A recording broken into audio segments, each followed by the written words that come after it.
This is a story of a U.S. Navy hospital corpsman who signed up in 2002. His first deployment was in 2003 when the Navy went to the Middle East, Liberia, as well as Eastern Europe.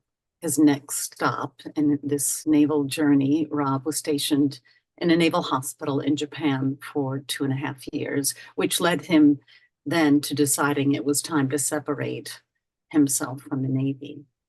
Robert Greene is here to share stories of his biological mother. Her name is Marie, as well as his stepmom, who was Deborah. And Marie passed away, unfortunately, in 1987 when Rob was just 4 years old. In time, his dad had remarried, was married to Deborah, and she was there to comfort Robert and his siblings. Men having a mother wound is a topic that Rob is interested in talking about on this episode of Should Have Listened to My Mother. In addition, Rob has written a book titled Unfiltered Wisdom, which is a raw look at resilience, self-discovery, and the way we look at mental health from the inside out. Rob was diagnosed with PTSD in 2015. Rob Greene, welcome to Should Have Listened to My Mother. Thank you. It's an honor to be here. There's a lot for us to explore in this conversation. Losing your mom at 4 is no small feat to overcome, let alone the other tidbits that we're going to get to as well. But you originally are from New Mexico. You and I were speaking before we started recording. You're originally from New Mexico and you're now living in Kuala Lumpur. I've not been back to New Mexico since you left as a young teen. No, I haven't been back yet. You have a brother and a sister? I'm the youngest of 9, so I have four sisters and 4 brothers. You're the youngest, so the biggest impact, I would imagine, of losing your biological mom when you're 4 affected you tremendously. Your older siblings have memories, more specific memories. Can you tell us a little bit about what you were told or what you remember about your biological mom, Marie? Um, I always had to learn about her and get to know her through other people's stories because I lost her at such a young age. But I remember my dad telling me my mother was very, very strong-willed woman. They were married at a time where interracial marriages were still stigmatized. And so when people would see my parents together, they would have a lot of negative comments and things like that. And my mom would stand up to people a lot. So I remember her being a very strong woman. And she was Mhm. a very good writer. She had a master's degree in English literature. That's what she studied when she was in university. And then she went on to get a PhD. So I remember my mom, when I was a kid, my mom really wanted me to write a lot. So she would sit me down and read me stories and try to have me write my own stories when I was a little kid from a very, very young age. I learned how to read pretty early. So she was very, I guess, proactive in literacy. So she wanted me Mhm. to be very literate and how to express myself in writing. And I remember her being a very kind of free-spirited kind of person. She was unconventional, I guess, in terms of how she expressed love and who she found it with. And she found it in a place with my father, someone from a different race at a time where that wasn't an okay, acceptable thing in the world, where racism was very pronounced and prevalent. So I remember stories of her being a free spirit. She was part of the flower child kind of hippie revolution in the 60s and 70s. And she was alternative, and that's kind of what I got as a kid. Later on, I learned a few other things about her, but it's all just secondhand from other people because I was too young. When I was 4 years old, my parents didn't know how to explain death to me. Like as a 4-year old child, you don't understand this idea. So when my mom passed away, they told me that your mom went to heaven, and I was under the impression that like you go somewhere, you come back. Like she went to the store, or she went to the gym, or she went somewhere and she's coming back. So for around 2 years, I was just waiting for her to come back. Like every time a car would pass by, I would run to the window and I'd look to see if it was her or someone would come to the house. I'd get so excited. And then when she didn't come back, I would start crying a lot. And I think it was about 5.5, almost 6 years old. And I was living with my dad and my stepmom. And there was a night my dad had some friends over and he was drinking a lot. And I was really crying out for my mom. Like I really wanted her to come back. And he had enough. So he walked into my room and he grabbed me and he slapped me a lot of times, I think at least 10 times, really hard on my head. And a lot of profanity came out, but he said, "Look, boy, your mom is dead. She's never coming back. Shut that crying up. I want to go to sleep." So that was kind of the moment I just kind of gave up. It was very brutal, but it was freeing because that's when I gave up all hope of her ever coming back. And I just kind of learned to accept that reality. That's And horrible, horrible, but I can understand your perspective. You can kind of move forward. yeah, I mean, I guess it was needed. They tried the gentle way of her a lot of times for 2 years straight. And I think there was a point he just had it. He did the old fashioned way, according to what he thought Mm. I needed. And that's when I kind of let go of that idea. Did you have your siblings, any of your older siblings around you to boost you up, or it was just you, your No. dad, and your stepmom? So my siblings are from different marriages. Mhm. So I haven't met a few of them because they're from Still to different, this day. till to this day. Yeah, because they passed away before I could. 'Cause they're much older than me. Yeah. And so the only sibling I had was my stepmother's son, just my stepbrother. We grew up together. But What's the outside of age that, difference between the two of you? he's 8 years older than me. And are you still in touch today? Yeah, we grew up together. That's He's good. my brother. We Oh, lived in good. the same room. We had to clean the rooms. We got punished together. That's my brother, What's his name? Ricardo. Hi, Ricardo. Thanks for being there for Rob. Okay, so you're dealing at a young age with losing your mom, which is overwhelming in and of itself. And then your stepmother is there, Deborah, Mm. trying her best, It's a bit of or a complicated not relationship. so much. Okay. Well, when I was a younger child, I had a lot of resentment for discipline, and I didn't really have the understanding that I have now. So she was a traumatized woman that had a lot of her own pain. She was a Mhm. victim of sexual assault. She lost her mother at the age of what, 8 years old. Her mother and stepfather got into a car accident, and they were both critically. There was a fatality, so she lost her mother young. She was on her own since the age of 13, living out on the road and had nowhere to go. So I understand she had a lot of her own trauma that wasn't processed, and all of that kind of came out on me in the wrong ways growing up. So we had a very complicated relationship where I knew she loved me and she tried the best she could, but she was also a very damaged person that didn't really know how to deal with her pain and her emotions. And that led to a lot of really intense, complicated situations in our relationship as a Mm. kid. At a young age, you already understood her experience, so you were sympathetic to her Not at a outbursts young and age. later At a on. young Later on, now that I'm older and been into the world and I'm explored this topic very, very deeply. Now that I'm older, the more mature version of me now understands that. But as a child, there was just a lot of resentment, a lot of fear, and a lot of, I don't know. I mean, I guess I would kind of call it like Stockholm syndrome, I guess, where Yeah. and I don't want to paint the picture where she's just everything was all bad. Like there was a lot of good parts of a relationship. Like she really showed up for me when I needed a mother figure to be there. She got my dad off of alcohol and drugs and basically twisted an arm to force him to straighten out his life.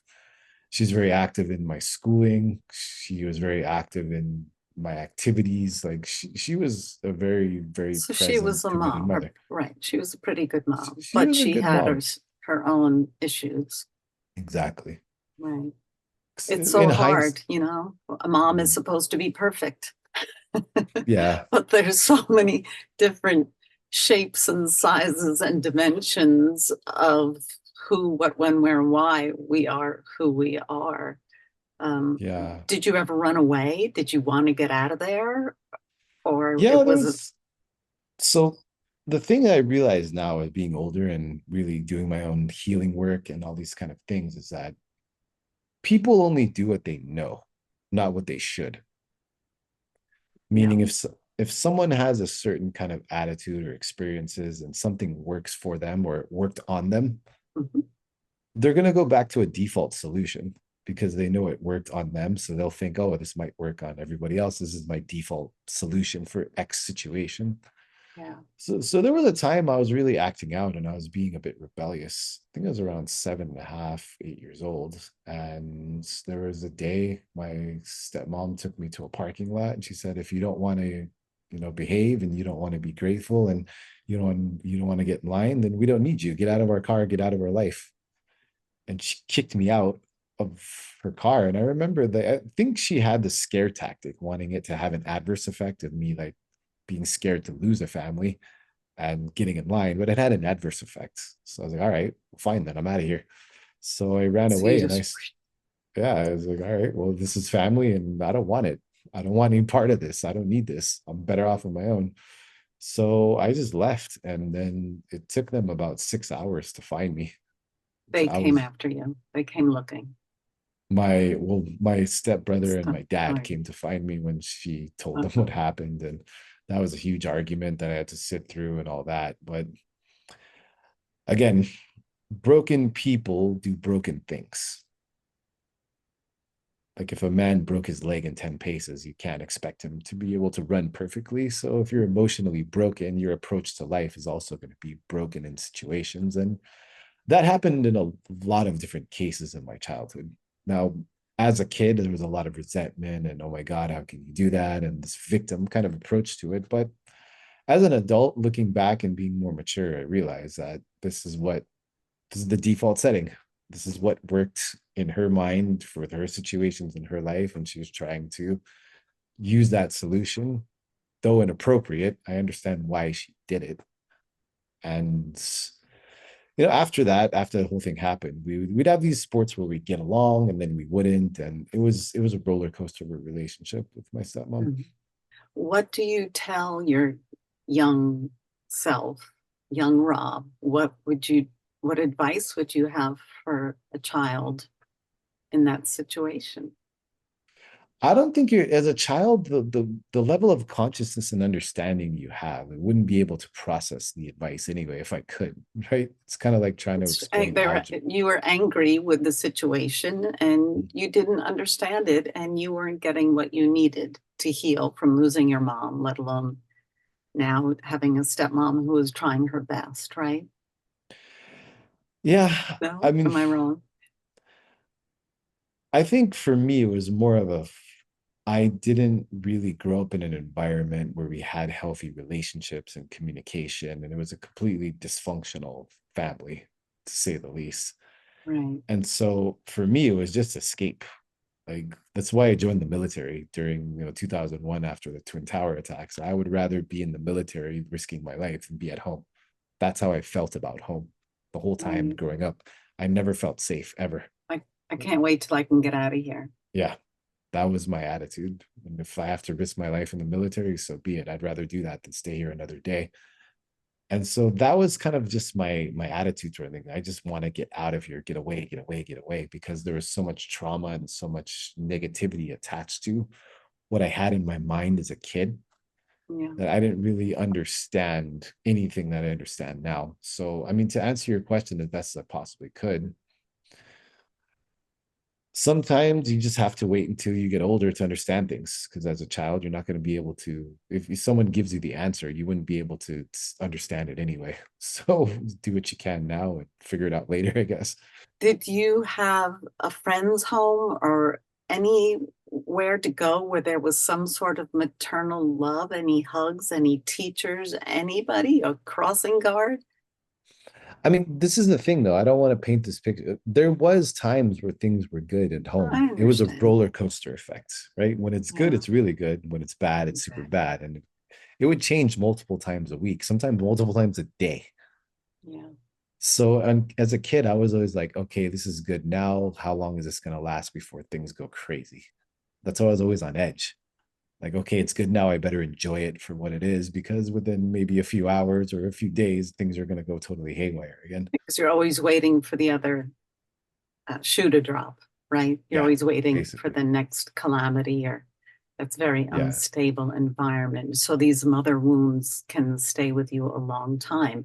But yeah. you, and I'm going to give this to your biological mom, to Marie, that you must have gotten her spirit or her intuition, her intuitive self, because you have gone on this spiritual journey in order to Mm. heal yourself. And again, so my money's on Marie, that she's a big part of who you are today. I mean, she's my mother. I mean, I was a little egg in her ovaries, and here I am. So yeah. Oh, I just, especially since you've written your book and she was a writer and she was encouraging you to write at a young age. That's not a lesson that everyone today, that kids today get. So Mhm. if any of the lessons, being literate and writing, that's a wonderful, and I'm sure she loved you as well. Did you tell them you enlisted, or you just went and signed up and never said goodbye? No, well, the thing was like they wanted me out. Oh my So gosh. when I was like 16, both my parent, my stepmom and my dad are saying, when you're 18, you're out the door. You're not staying around here. You got to figure out what to do. And so that was already a clue anyway, because I already didn't want to be there. And they were already telling me, like, I can't stay here when I'm 18. Once you graduate high school, you got to get out of here. And so that was kind of another push in that direction. So I started looking around at options. Like I didn't really have any kind of funds to go to college. Mhm. This is we were a low income family, or had food stamps, welfare, all that kind of stuff. So for them, supporting another adult was just a burden. And I always had this view of myself as a child, that I was a burden and I was unwanted. And that really deeply affected me emotionally and psychologically. No wonder you went as far as you went to heal yourself and find yourself. How does somebody, it's like you have a stamp on your head that says worthless or something, because that's Yeah, what they told you repeatedly. yeah, And I don't mean that to, and I don't mean to put you down or to be negative, or, yeah. but how does a kid, that's a lot for anyone to, Mm, and let alone an adult. Okay, so you're like, I'm out of here. Did you think of yeah. the Army, the Marines, anything else, or it was just the Navy and Yeah, it started out with the Air Force and then the Army. And then one of the members of our church was a commander in the Navy. He was a high ranking officer in the Navy. Then he was in the reserves. Then when one day after church, I kind of just went up to him and was like, hey, I really need to get out of here. And like, I'm trying to join the military. Tell me about the Navy. And so he sat me down and we had a really good talk. And he said, you can travel and you could go across the world and you go to all these exotic places. And because I love the water. Because my mom was a swimmer, right? My mom would always take me swimming when I was a kid. My real mom, Marie, she had a membership to this country club in Santa Fe, New Mexico called the El Gancho. And she bought me a lifetime membership back then in the 80s. oh, And so she would bring me to the pool and she taught me how to swim, but I just ran with it. And I love to swim underwater to the point she would get well, you were scared. free. It's so freeing. I love to swim too, and there's something about being near the sea Yeah. that is healing, very healing. So I love the water. And then I never seen the ocean when I was with my mom, but she would take me to like lakes and rivers and stuff like that. So I had this fascination with being around the water. And then growing up in New Mexico, where there's no oceans around, Yeah. and then someone telling me like you can go, and he's showing me these pictures. He brought a photo album back then. He was showing me photos of these exotic islands. I was like, that seems like what I want. So that's what I chose. And you were there for 6 years. How long were you in the I was Navy in the for? Navy for 6 years. 6 years. So then you had some serious health issues, um, which is discussed in your book. But tell us, I would love to now, and thank you for sharing those stories about your mom and the water and the sea. That's really, really very special, especially in my heart. Um, so you are dealing with PTSD. You're not getting Mhm. any response, and again, there are hundreds of thousands of other ex-military that are dealing with PTSD? Are those the numbers? I don't want to quote anything if I don't even know, but there are so many people that need help, and you were repeatedly delayed for help. Okay, go ahead. You tell me. So let's make some things clear. While you're on active duty, you're an asset. And so when you're in active duty, care is very efficient and they're Okay. very proactive with that. Ah, interesting. While I was on active duty, I made what, two attempts to end my life. One of them, I was after my first deployment when I was coming back and didn't really know how to deal with things during my first deployment. My stepmother, Deborah, had died, and I had to fly out from being in a combat zone or being in the theater of operations to the United States to go to her funeral and then go right back within less than 10 days. And then finish out our time on deployment and come back to Homeport, Virginia. And that's when PTSD was really starting to set in. And on top of that, I had an incident where I was physically assaulted by one of my senior officers. I got choked and beat up for something that was really, really stupid on his part. And I just didn't really know what to do with myself. So I did make an attempt to end my own life. And then I told my command about it, and they sent me to the psych ward, and I was put on medications, and I developed a chronic case of insomnia. And I still suffer from insomnia to this day.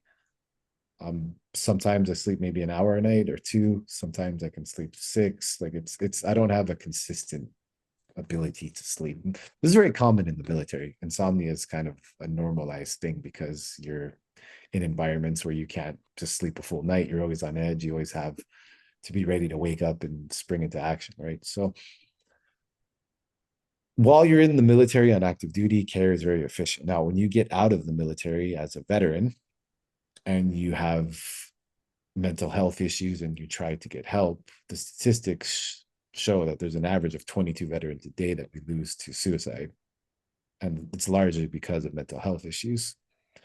And so getting out of the military, and if you're trying to seek help from the Department of Veterans Affairs, there's an average of a 6 to 8 month waiting list to get a mental health specialist. And then when you do get a mental health specialist, the default settings and the default programming they refer to is you talk about something that makes you feel really bad, and they give you a cocktail of pills. And this is the cycle. You go in back and forth. You can't sleep, take this. You feel depressed, take this. You feel anxious, take that. If you're lucky and you have a good VA, like I've heard really good things about the VA in Palo Alto, California, for example, they employ actual therapists who will work with you and give you techniques and other healing modalities other than just pills. But it's very hard to access those kind of people unless you're actually living there in that area. And those aren't everywhere in the Department of Veterans Affairs of the United States, or even, it's even worse overseas. So to the VA's credit, they're trying in some areas, but the default, I guess, thing they revert to is pills, pills, and pills, and more pills. Right. So something in you said, I'm not waiting around anymore. I have to work on myself. I have to do this myself. I got to heal. So you went to jungles. you went you went to China and studied with masters. You have done the most incredible work, and I applaud you. I wasn't really getting anywhere with the conventional healing. They were just giving me pills and telling me to come back, and that wasn't getting me there, especially I had substance abuse issues. So the first stop of the whole journey was I just wanted to unplug, just get away from it all. I had a failing career, a failing relationship. Everything was falling apart. So I just said, all right, well, I have nothing to hang on to. I'm just going to make a crazy, insane move and just do something that I always wanted to do. And I love being in nature. And that's when I moved out to the jungles of the central Philippines. And I lived with the Kalibo and Tumandok tribes in central Visayas in the Philippines. And I spent about 2 years living in the jungle off grid with them. So I learned how to hunt, how to farm, how to climb coconut trees, how to build with bamboo. And the Speak whole the experience. language. You learned the language. Didn't you learn the Yes, language? I learned Tagalog and a little bit of Bisaya. And that experience was really great because it got me present in my body and comfortable with being in my body and being present in nature and kind of away from all of the distractions and toxic coping mechanisms that are available in cities, like, bars and clubs and alcohol and all these other kind of things that are Yeah. just always in your face all the time. So that was very healing in that regard of getting me comfortable in my body, getting me present, and it just kind of a way to reset and unplug. And then this was yoga. You weren't doing Okay. Tai Chi, but you were doing meditation and all this kind of self-help, healing, clearing the mind. So that Yes. came next.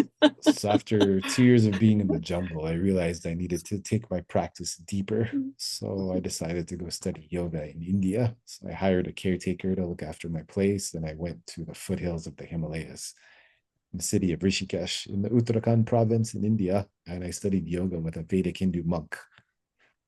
So I learned yoga, not the commercialized one that's an exercise where you wear the gymnastics pants and all that, but the actual practice for meditation and doing deep introspective work. And I did a lot of healing there. Like yoga really helped me understand the ideas of how you can use your body and your mind to explore your emotions and your memories and release trauma through somatic experiences. And that did me a lot of good. Then what was the next tipping point saying, I'm ready to write this book? Okay, well, there's a couple things after going to India, I went to China, and then You went I everywhere. You're still there, which is yeah. kind of cool. So I spent 3 months in China studying martial arts. Like that really helped me deal with a lot of anger issues. To keep that super short and sweet, it was the way I to bet really. you had a ton of anger. Isn't it? All of this was based in Oh yeah, anger, right? And super. people that live in the continental United States or in Europe, they're not out in the jungle, they're not by the sea, they're not building their house, they're not having to cut trees down to provide wood or fire to heat their shelter. There's nothing physical that we do to release Mm, the tensions of our everyday, ordinary day frustration yeah. and resentment. You had extremes, right, because of your experiences, but you at least were allowing it to come in and out of your body. And I think that's Mm, really, really important. And nature is so important, yeah. very important. I mean, to give you just kind of the condensed, like what we're looking for, right? Okay. How is this? What's this going to do, and how can this help? Whenever you have highly charged emotions in your nervous system, it's latent energy. It's running in a loop. When we say triggered, what we simply mean is the conscious mind aligns with an unconscious emotion, and then it manifests, right? And then we don't do a lot of processing of our emotions. We have a culture, especially in the United States, where we distract, we numb, we divert our attention, we use retail therapy, we get lost in Netflix and sitcoms and all these other things. So we don't actually have those difficult conversations with ourselves. And a lot of times we might not be equipped to do so as men, especially as men with a mother wound, because my association with having a nurturing presence was very, very distorted. So the whole idea of using your body as a vehicle to explore and express these emotions can be very healing because it requires you to use that energy. It requires you to push yourself to a point physically where you have to draw on that energy. And a lot of that can come out. Like if you think about something, if you're very, very tired and you have to do something, the first energy that comes up is anger. I'm What do so we do? tired. I have so much to do. I'm I never have going to so get much to anything do. done. There's a feeling of anger that arises. Yeah. And if you push past that, it really starts to manifest. Like physical exhaustion will manifest latent emotions. 100%. Like I learned this going up into the Himalayas when I was trekking 87 kilometers in 5 days in high elevation. Like that pushes you to a point where extreme exhaustion, will bring out everything comes out. But Sadness, that's anger. good. It comes up and then it frees you too, right? It's cleansing, it's detoxing. Yeah. Yeah. Well, the thing about even healing is it's people have this idea that it's this soft and glamorous and very gentle process, but that's not actual healing because actual healing requires you to face the things that you don't want to feel or don't want to face again. Things that you want to avoid need to be confronted. So healing can be very messy too. There's a messy side of healing. Well, sure, you have to go crash through the glass wall and window, whatever door. You got to really face it head on, right? You can't just Yeah. pretend that, oh, I feel better. And I'm not demeaning anyone who Yeah. is working in a gradual progress, but um, I mean, you can hang, you can hang on to things our entire life and think that Entire we life. feel ourselves. Yeah. And Yeah. that's what I want to spread the word about, is that it's worth doing the work and facing all these issues and going through that pain and eventually coming up on the other side. Yeah. Because a lot of times, we're not really equipped. Like if we go back to men with a mother wound, if you haven't had an idea of a positive association with a woman as a child, as a young boy, and you don't have a nurturing presence, you don't have someone to teach you about emotional maturity or emotional intelligence to be a shield for you, then what typically happens is you have a lot of anger and unconscious resentment that will re-manifest later in life towards other women in other relationships. Because most people that I've talked to, and I've noticed that men that have a mother woman usually have dysfunctional relationships with women as men when they're adults. But do they ever But associate it with their I don't think relationship with them? I don't think it's a conscious thing. I think it's unconscious. That's so sad. That's really sad. So now here we are talking about it. So more people become aware if they don't know, right? Hmm. Because let's look at something like, if you were to look at a man's association with a mother, that's the first woman that you have a relationship with that you learn to respect and cherish, right? And that sets the tone Theoretically, of the, yeah. theoretically, that's how it should be if things are going right. But that sets the tone of how you should treat women. And then that's reinforced by a father figure. If Which that's is not present and you don't have that in your life, then when you get into relationships with women and you've been mistreated by a woman, then mistreating women is something that unconsciously happens without the same kind of respect framework. it's complicated, right? It definitely is. But one thing I would say is that men with a mother wound that don't have a healthy association and a healthy relationship with a mother to teach them how to treat women usually end up mistreating women they get in relationships with as they get older and move into adulthood because the frame of reference is already broken from the beginning. Well, then also the fact is that some women, because of their experience with their mother or any maternal influence in their life, they're also could have a tendency to repeat being in abusive relationships Yeah, as well, if that's, it's a generational thing. So it can work both ways with the man or yeah, the definitely. woman. Yeah. Because one thing I talk about in my book is we're going to revert to a toxic familiar than a healthy unfamiliar. This is Wait, something that say that humans do, again. We're going to revert to a to a toxic. toxic Mm, familiar rather than a healthy unfamiliar. Meaning, if we're used to something and it's familiar and we know it, even though it's bad for us and it's toxic, it's still more comfortable because it's known. yeah. And we unconsciously revert to those kind of situations or recreate them rather than being in something else that's healthy but unfamiliar because we don't know it. It's like Yes. walking into uncharted territories. Even though it might be beautiful over here, we don't know the way, we don't know the path, we don't know the terrain, we don't know what it's like. So the mind's unconscious draw is to something that's familiar, even though Because it it's might be bad for easier. us. It's a natural progression, right? So can I ask, are you in a relationship now with someone? Yeah, I'm in a And long-term how's it relationship. going?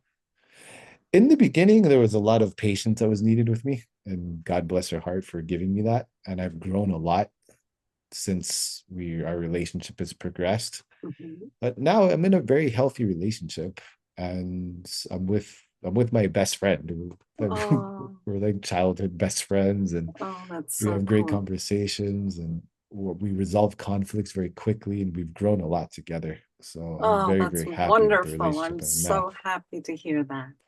That's But really wonderful. to my partner's credit, there was a lot of patience that was needed in the beginning for me to evolve and outgrow a lot of the things that I needed to work on. And there were times where I'm really, really lucky to to have someone that was willing to sit through that with me and be present and help me anchor myself, because I was very, very hostile sometimes, and I had a lot of bad habits I needed to work through and kick to the curb before I could get to where I am now. You just need one good one, right? Yeah. That's great. That makes me happy. And I'm sure my listeners will be very happy too. Okay, Rob Greene, this has been pretty amazing. I know we're only scratching the surface here, but Unfiltered Wisdom is your most recent book. And should we look for more books from you in the future?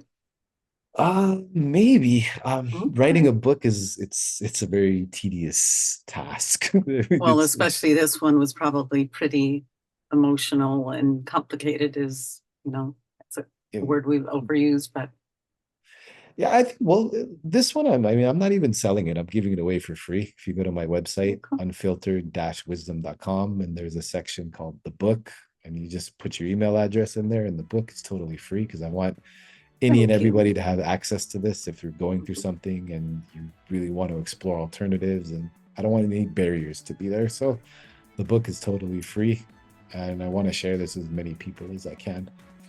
That's wonderful. Thank you so much. Thank you. I'm so glad that this worked.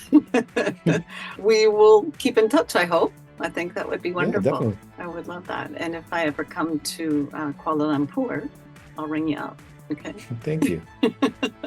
And we will be back next week with another episode of Should Have Listened to My Mother.